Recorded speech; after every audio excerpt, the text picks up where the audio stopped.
Be prepared, facts, guys. Today have another Wi-Fi battle, like I promised, against Isaac. Yeah, he's using a Greninja, but who cares? It's a, it's a Wi-Fi battle. It's Pokemon. Greninja isn't that overpowered. Let's be real here. There are ways to stop, and obviously, if I'm uploading this video against Greninja, I have no issues with it. And if you have issues with it, then you just go watch a different Wi-Fi battle from this channel. But he's gonna end up leading off with the Landorus. I am gonna be ending up leading off with my Azelf here. Nice, and Azelf always being the lead here. Nice and bang.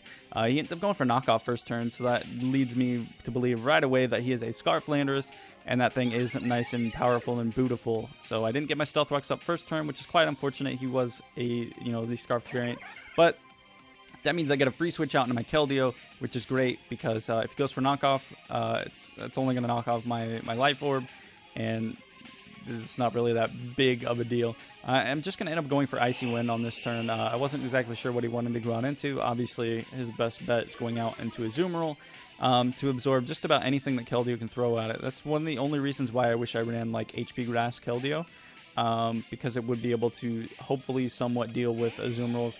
But I'm going to end up going out into my Scizor here, as this Azumarill ends up going for knockoff, which, again, this man obviously is quite into knockoff. Actually gets a crit right there, which is really unfortunate for me, because that would have only done like a little less than 50%. So I'm kind of stuck here going for Bullet Punch, which is definitely not what I would like to be doing, but it's the only thing I can really do at this point.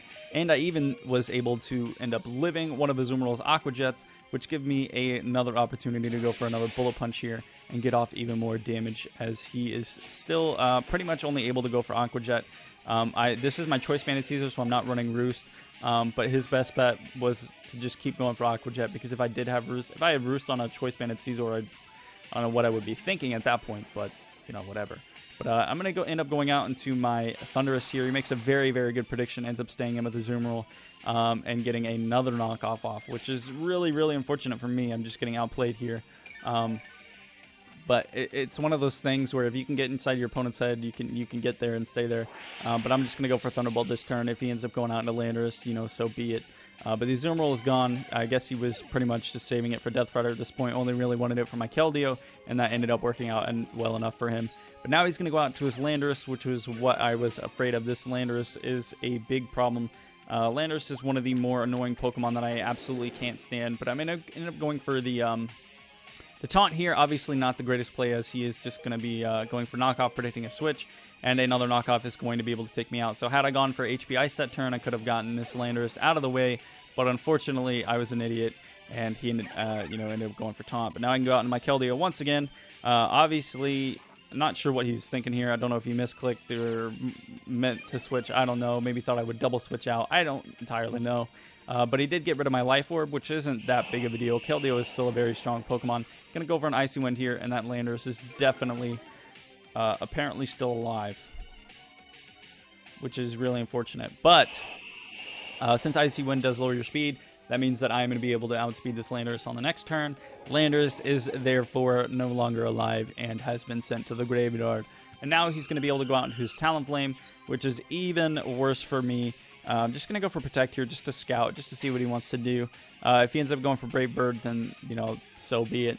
But I'm definitely going to end up switching out here. I'm going to try and save my Keldeo if I can. Keldeo is a very strong Pokemon. It would be nice to have for his Greninja, because Greninja doesn't really carry anything, or didn't really carry anything for Keldeo. There was Dark Pulse, Hydro Pump, possibly Scald, Gunk Shot, and that was about it. Gunk Shot did do a decent amount of damage to Keldeo, but it couldn't OHKO a Keldeo.